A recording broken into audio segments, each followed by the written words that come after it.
হিসেবে শুনতে পাই কেমন হয়। ওই দেখা যায় তাল গাছ, ওই আমাদের গা, ওইখানেতে পাশ করে কানাবগির চা। এরপর এই কবিতাটা যদি মাহফিলে কোনো বক্তাকে দেওয়া হয় যে আপনি এটা দিয়ে একটু ওয়াজ করে দেন, তাহলে কেমন হয়?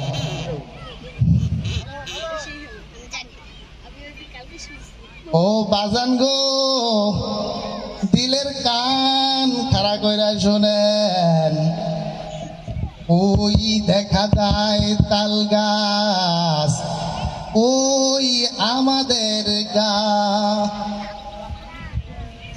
ওইখানেতে বাস করে কানা ভগির চা। জোরে জোরে বলেন ঠিক কিনা? এবার এই কবিতাটা যদি আট্টশির জিকিরের মাঠে দেওয়া হয় তাহলে কেমন হয় দেখি আমরা। ওই দেখা যায়